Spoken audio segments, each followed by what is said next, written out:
Recovery Sort Of is a podcast where we discuss recovery and addiction topics from the perspective of people living in long-term recovery. This podcast does not intend to represent the views of any particular group, organization, or fellowship. The views expressed here are solely the opinion of its contributors. Be advised there may be strong language or topics of an adult nature.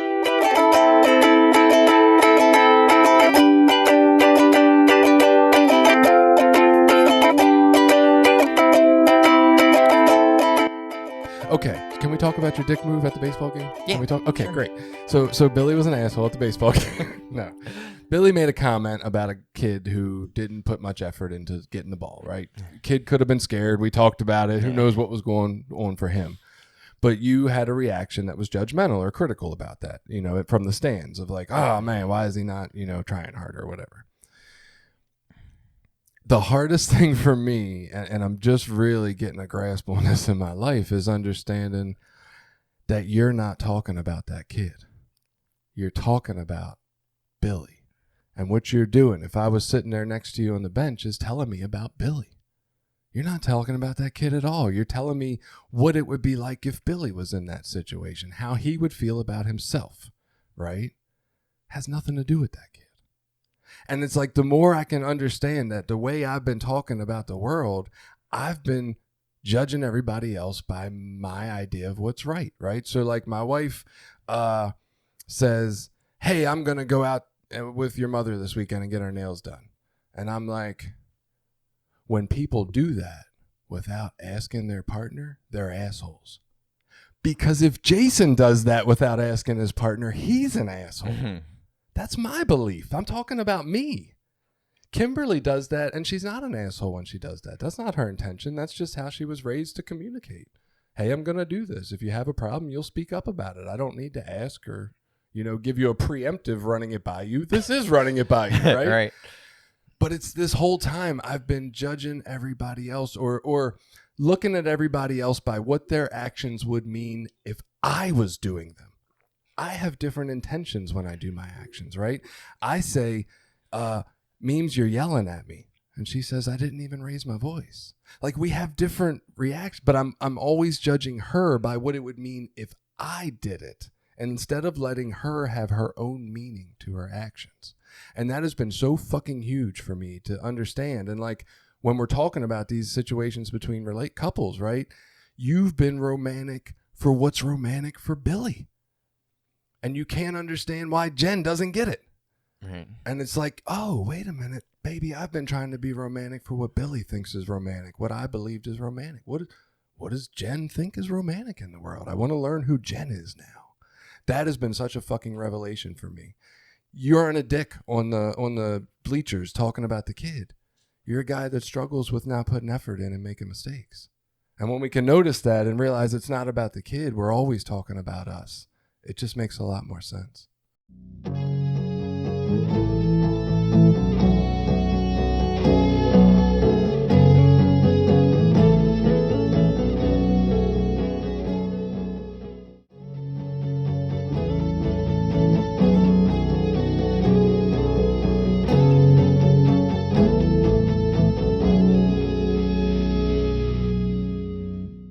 Yeah, and like funny enough, with the love languages thing, because that kind of came up with her later in a conversation.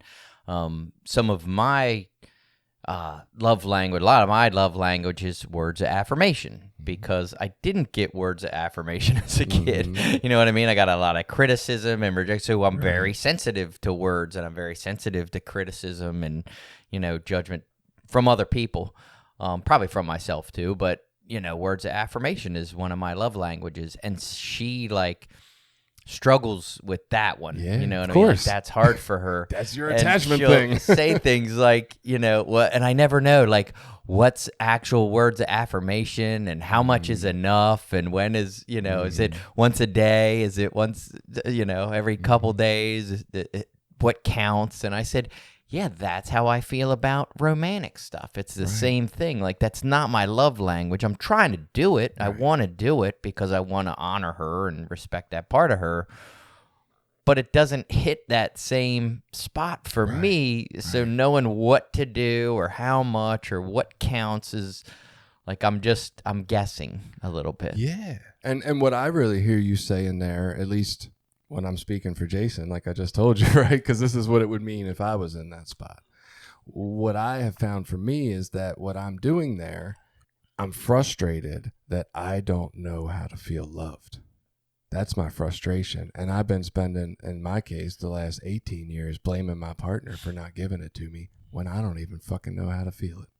I don't know how to receive it. But I've been yelling at her, you're not giving it to me right. Right? And what it's taken for me in that moment is I have to learn how to love me so that I can teach her.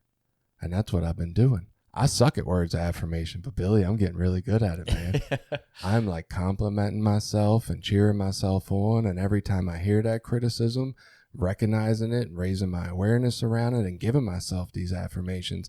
And that process is leading me to understand what it takes for Jason, for this fucking meat suit that I got stuck with, to feel loved. And from there, I've been able to gently teach her. When she yells at me, or when, sorry, let me not put her out there. She's not running around yelling at me. My wife is lovely, right? She's awesome. But when we get those moments, those reactive moments, I've been able, because I'm affirming myself through it, hey, you're a good dude having a tough moment, man. It's okay. It's okay that your heart is beating fast, right? You know this woman loves you. It's all right. I've been able to calmly say, hey, man, when you're doing that, Kimberly, Jason's not feeling love. Right? Been trying to make that distinction bigger. Like, we are different people, and like, this is what's been going wrong.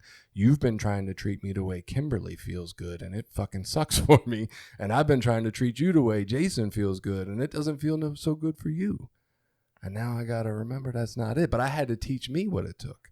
And I realized in that moment, damn, I've been putting this on my wife for 18 years. I've been expecting her to wake up and show me how to feel love. And like, I didn't even have the ability to give it to me or receive it.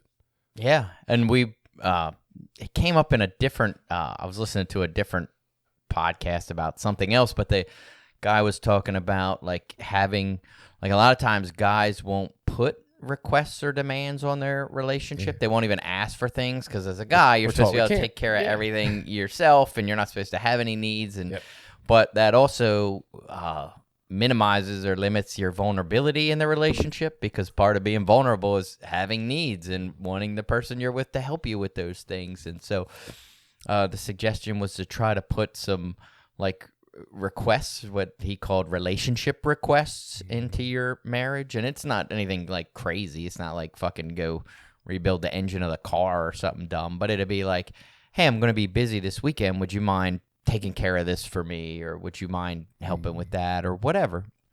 And seeing how your partner responds to those things, like to see if like, are they really on your team or not? Right. And it's like, wow, like put requests. So I've been doing some of that, and of course my wife, of course, is amazing, and she's like, oh yeah, no problem, like, and she does it. But in my head, asking for that stuff is like such a big deal, you know what I mean? Asking for something silly, like, hey, I'm working, would you mind making me something to eat while you're getting a sandwich? Or she's even will offer, like, hey, would you like a sandwich? And I'm like, I feel so good, like, to have somebody fucking care enough to like make me a sandwich. To nurture you. We all need more nurturing. Yeah. God, I'm sitting there and thinking about that. And just this idea of like, that's where the fucking world went astray, right? We've all been parenting our kids for generations that they shouldn't be selfish or self-centered, and they shouldn't have to ask other people to do stuff for them. And like, what that does is it ruins the fucking connection dynamic, because Billy asks his wife to do something for him, and Billy's wife feels fucking better because she likes helping people, you know what I mean? And then she asks for something back, and Billy feels better because she already did the thing for him, and that felt great to be cared about. And now he wants to give some back to other people in his life. And like, that's where it all comes from, man. Like, we all need people. Right. We need people to do stuff for us so that it can feel good and we can feel cared about. And then we can go out and care about others and do stuff for them. And like, all this conversation about how selfish everyone has gotten is fucking taking us the wrong direction, I feel like. Yeah. And then when you look at like communities where there is a lot of like connection and community, like within the culture, like usually people have kind of roles, you know, and it's like one person might be the hunter and one person might be the farmer and one person might be, you know, better at taking care of the children, and then they share what they have. So not one of those individuals is supposed to do it all. The guy's not the hunter, the farmer, and the child care person. Like, he's good at hunting, so he hunts and then relies on the rest of the community to meet those other needs, and that's completely healthy and acceptable. But that's not how we live now. Right. And then you throw onto it the idea of the patriarchy and how we socialize and gender our children. And like, to be a woman is to emphasize the feminine qualities of like nurturing and empathy and compassion. But to be a man is to remove feminine qualities. It's not really to be any certain thing. It's to have the absence of weakness and, you know, vulnerability, and like all that ties into all this attachment, how we're getting it, what we're allowed to do, if we're allowed to have needs or feelings or fucking anything. It's crazy. Yeah. You know, and then we get into this big place we're at now, I guess, where everybody's just sort of unhappy. And it's everybody else's fault. It's interesting. It is. It is. And seeing a lot of that, this might pivot somewhere else, but like I've been working on, you know, raising our children to be different. Like, luckily through the process of recovery, Jen and I have been able to, one, take a lot of like principles and try to parent on principles more so than feelings, which means a lot, you know. It means sometimes doing things that don't feel right or that feel like, ugh, this is not good, but just trusting that the outcome's going to be okay if I just apply the principles. Recently, you know, we were talking about this a little before. Recently, my son had a schedule conflict between, he plays Little League, he wanted to sign up for fall ball, and just to put him out there a little bit, he'll tell us things that don't jive with his actions. Like, he'll be like, oh, I love baseball, it's my favorite thing, I want to keep practicing and I want to do all this and go to college and play baseball and all this stuff. But then he doesn't really put what's required in, and that's okay. We don't. Well, he's got different parts. Pick on it for right. Part of him wishes he had the willingness to do all that. Right. You know what I mean? But then he's also involved in his school, and he goes to a really small school. It's a alternative school, which we could probably do a whole podcast on that one day. But it's an alternative school, and it's called a Free Democratic School, and there's like 30-some kids, all different ages, between like 6 and like probably 18. Anyway, it's a small community, and he's spent his whole life there from, well, he first started going there, we were carrying him in a baby carrier because our daughters went there. So he's known these people. They're like extended family to us. It's been the same staff, the same teachers, a lot of the same students as they've gotten older.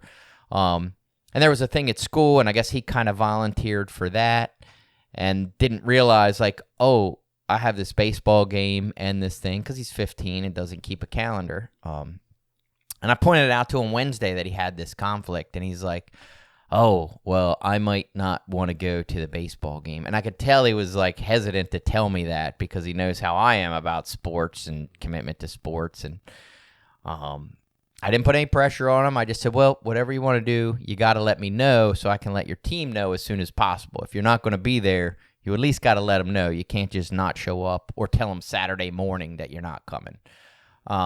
We should let them know as soon as you make that decision. So let me know. And he's like, all right, I'll think about it. And then like 2 days later, it's like Friday, he's like, comes to me and he's like, well, I don't know. What do you think I should do?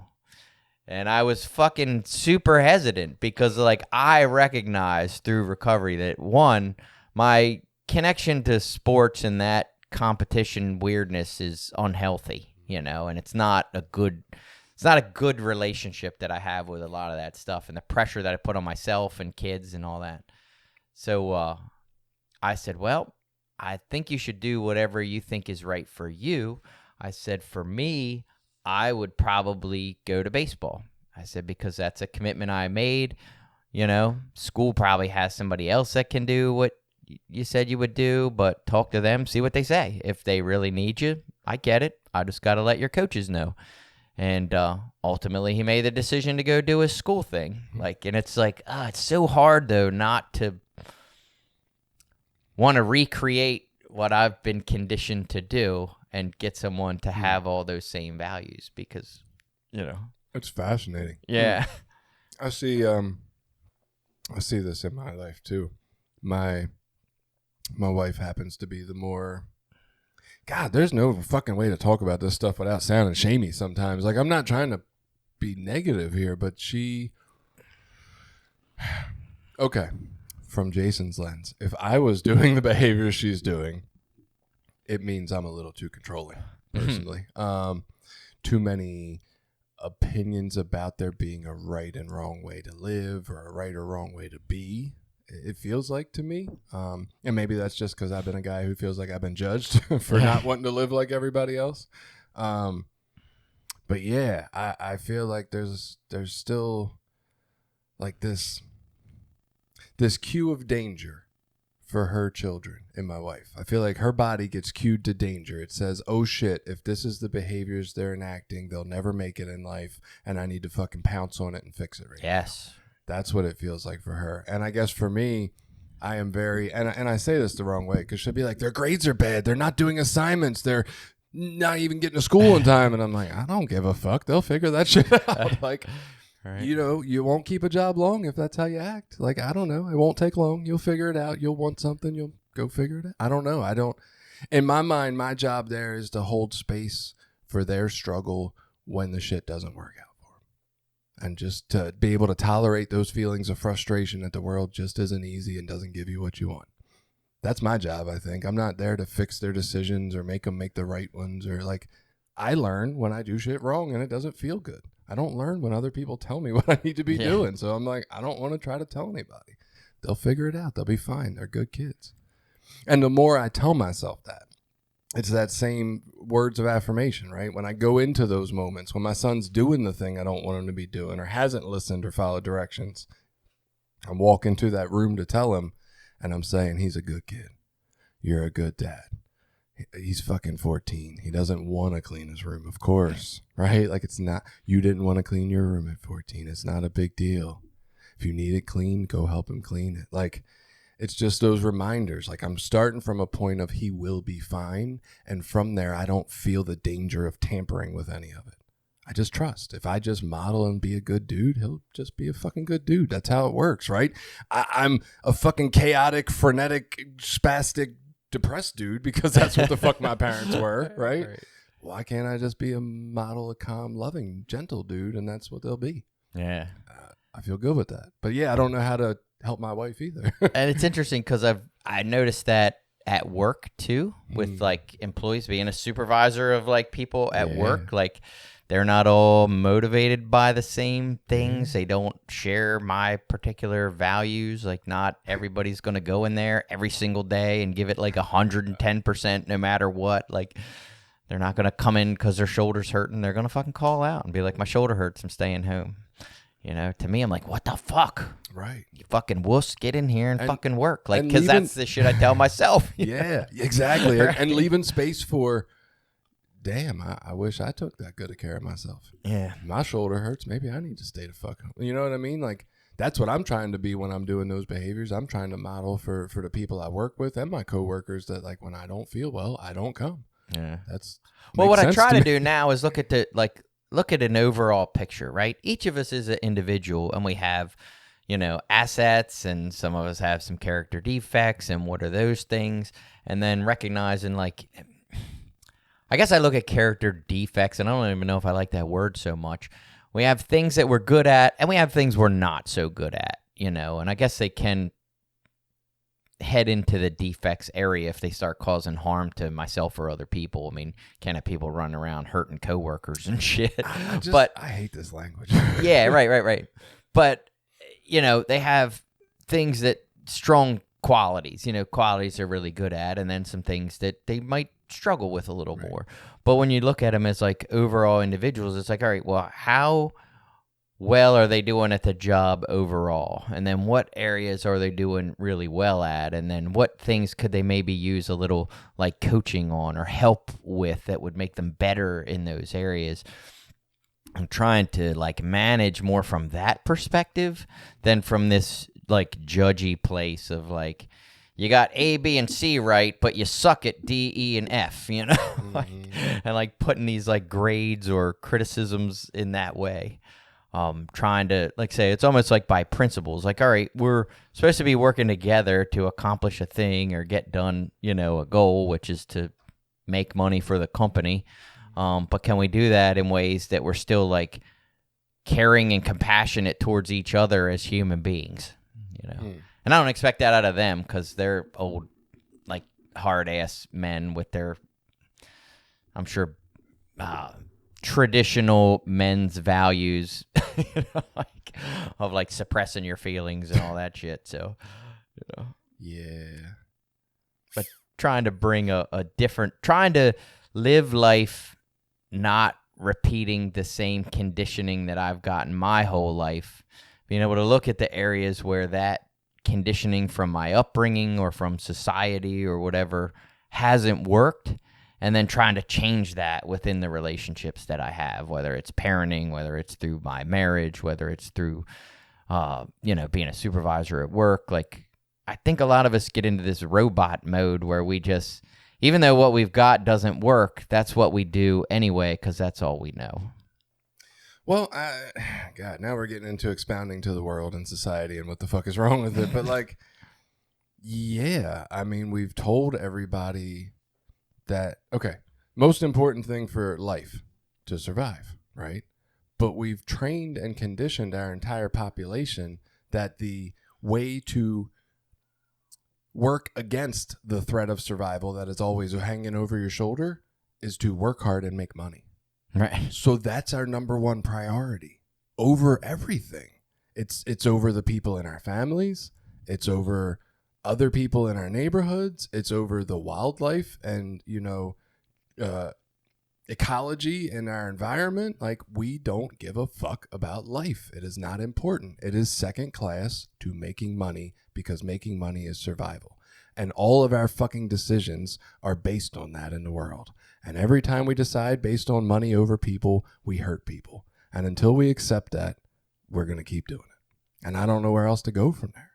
We make decisions about how we have to go to work, even though we can tell you scientifically it is way better for your child if you were the fuck home with them all the time. Both parents. We know this, especially the first 2 years when it's super critical. Do we give a fuck? No. You know why? Because that would take money out of the workforce. We can't afford to give all them people money out of our pockets. Jesus, have you seen gas prices? Yeah. We don't give a fuck about science. We don't give a fuck about life. And that's where my whole spiel with this change in me has started. Life is more important than anything else. I don't give a fuck. Anything that comes between me and having good relationships with my kids, I will do mental gymnastics and figure it the fuck out because that's the most important thing to me. Not money, not any of that other shit, not buying more things, not vacations. I say that. We're getting ready to take a vacation. I got very mixed feelings about it, right? It's going to be a very expensive blur at the end of the week. That's not really what I want in my life anymore, But yeah, it's tricky, man. I don't know how to, you're at work and you're frustrated with those guys who are having hard days and maybe didn't get enough sleep and maybe their kid's going through something or their grandkid and they're struggling and you're mad at them because they're not making money. Right? That's what it all comes down to because they're not doing the job well enough to keep the company making enough money or more money. Sort of. I mean, there's a bit of a trade-off there. Like, I mean, there is a thing if like, to me, like, just to break it down to super simple terms, like, if I pay you to come paint my fence and say, hey, I need my fence painted in the next 3 days, and you go, okay, yeah, I'll take your money and I'll paint your fence in 3 days. And then you're like, well, I decided I'm not painting your fence in 3 days, but I took your money. So, like, there's a, you know what I mean? There is a bit of a trade-off. Like, if you agree to do something, you should follow through on what you say you're going to do. Obviously, there are, whatever you want to call it, like real things. Like, oh, if your mom died, well, maybe I understand. But if it's just you wanted to go hang out the fucking Wawa for 45 minutes, What if you needed to hang out at the Wawa for 45 minutes because every life day, doesn't feel good? I don't know, man. I right. agree. I'm talking about some of our now we'll get into real issues. It's like, okay, so you clock in and then you go to Wawa for 40 minutes and then go to your first job. So I mean, in my mind, this is how it's all like working. A problem. Right. And I get that. I get that. One thing I do need to point out before I even go into this spiel is, yeah, we all made agreements, right? But the only people writing the terms and conditions of the agreements are the people in fucking power. So I didn't get any fucking say in the agreement, Billy. You know what I mean? I didn't get to say, no, this agreement sucks. Let's rewrite it to 20-hour work weeks. Because I would have. They're trying. 32. Right. Hey, I'm telling you. I'm all for it. Look, as soon as we go to a 4-day work week, I personally am going to 3. Right. I'm at 4 now, and I'm like, I need less than everybody else for sure. Right. Okay, so this is my understanding of what's happening for each of us. To the best of, again, I'm speaking for Jason, because this is what I think is happening for me, but I think this is what's happening for all of us. There's a level of what we'll call feel good in your body, right? And it's from 0 to 100. And the closer you are to 100, the more options you have of what you can do when you face any given situation, right? From that calm nervous system of this place of 100, when things happen, I can see all the nuance and like probably 1,000 different varieties of ways for me to handle it. But as that number 100 of feel good comes down in my body, I get less and less options on my menu whenever it's time to order. Right? So when I get to that Wawa in the morning and the options are like start work right now or wait 45 minutes, and I'm looking at my menu and my feel good number is down at like 22, because that's probably where we're all at, I'm like, I don't have the fucking choice to start work right now. The only option in my body is to stand here for 45 minutes at 22 feel good. And then we're all blaming each other and ourselves for not being better, when we can't understand that the environment, or what I'm saying is the conditions of what we've created for life, is actually so fucking toxic that every decision we make is taking our feel-good number down. We're making a left where our DNA is saying make a fucking right, and it doesn't feel good. And then we're all blaming each other for not being good enough. This isn't what human life is supposed to look like. We've been in touch with uncontacted tribes. We know what fucking humans do based on their DNA and what it calls for action-wise. All this other shit we do doesn't fit in with it, and we can't accept it. Yeah. I don't know what else to say about it. Like, yeah, and I guess for me, like, that's where recoveries come in. Like, it's taught me, like, when my feel good is at 22, I have some tools in a toolbox of things that I can try to do to get that number back. Yes, but Billy, what if I sat here today, and I can't say this because I don't know it, but what if I could like somehow show you the history of your feel good, and even though you've thought it's been pretty high, it's never been above 43. Wouldn't that blow your mind today to be like, oh, fuck, no wonder I couldn't do all that shit? Because that's what I mean. It happening. Could, but yeah, now that's what I think's happening. Now we're in hypotheticals, but yeah, I got right. Yeah, and I can't prove it. But when we start, this is what I did. I can't prove it, but I started looking at it like that, and I started basing my decisions on life based on that. And my feel good has gone up a fuck ton. So that's what makes me say, yeah. I think there's something to this. Yeah, right. You know, maybe I can try to give this to other people because I feel a lot fucking better than I've ever felt in my life. Yeah, but just to circle this way back around to all like the marriage and all that stuff. So, you know, here, me and my wife been together for 20-something years. We both have a lot of recovery, you know, or a lot. I don't know, a lot. We have a lot of time. I don't know that we have that much recovery. We have a long time. But it's taken all that time. Like, she's like, man, I wish we could have figured this out like way sooner or way earlier. And I'm like, I don't know if I could have processed it or handled it way earlier. I mean, maybe. Like, it's easy to say, oh, yeah, if I'd have learned all this in our first year, you know, our marriage would be way better. But it could have been like, maybe I wouldn't have known what to do with this fucking information. I mean, like, this is bullshit, and I couldn't even have heard it. You know, I just don't know, and I can't live on the hypothetical. Yeah. But, you know, what I can see, like, now today is that it took me getting to this place to have the ability,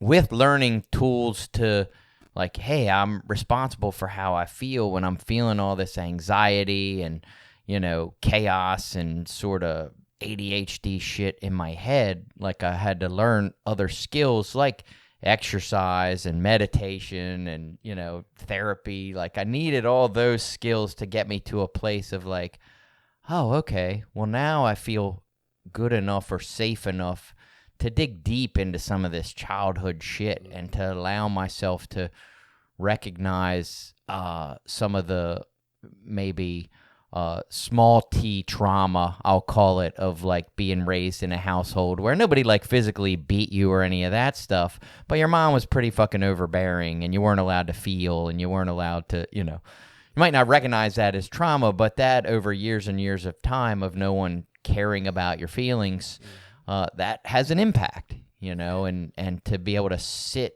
with that, like it took me to being where I am with myself now to be able to recognize that for what it is. It took me, I feel like what really set all this off was the right questions, right? People asking me stuff like, when do you have fun? Well, I fucking don't. That's a problem, right? Yeah. It took having a few of the right supports in my life, man, like some really, really solid relationships that just felt like I could do the darkest, ugliest stuff in my soul, and those people would find a way to love me and understand. Like that feeling of security really fucking helped me to like spread my wings a little and be more vulnerable and take more chances and stuff like that. And this is where I feel like I've gotten to, and I keep wanting to describe this somewhere, so maybe here's the place, and I keep feeling like people are going to look at me like I'm crazy when I say it, but whatever. I generally went through life. I was going through, shit didn't feel good, and what I would do is turn towards myself and judge the fuck out of me. Why the fuck can't you just do this stuff in a way that feels okay for you? Everybody else is out there fucking doing it. What's wrong with you that you can't just do the shit, right? And now the change has been, honestly, I accept that the way this fucking meat skin suit or whatever that I was gifted, I accept the way it feels about this life. It fucking hates it. It doesn't like it. It doesn't like anything about the way the world is designed. In fact, this body thinks it could design the fucking world and the way we live way better than the way it is. And it hates it. And it's all disgusting and gross and fucking yucky. And we got to go be at work for all these fucking hours when all we want to do is be around the people we love. And it's got this disgusting shit that comes out of your nose and your ass and all this. Like, I hate it all, right? But I accept that. Okay, I'm a guy that fucking hates this stuff. How can I, since I'm stuck here doing it, best take care of myself and make it as fun as possible? Right. I don't give a fuck what people think about it anymore. I hate this fucking life. I'm going to make it as enjoyable as possible for me. And that just feels wonderful to me. And I feel like it sounds weird, but I don't know. That's my standpoint now. That's what I'm trying to operate from. Yeah.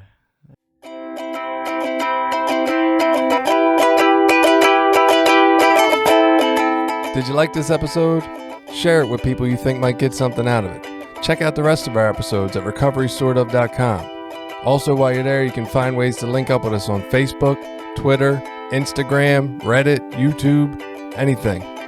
We're always looking for new ideas. Got an idea you want us to look into? Reach out to us.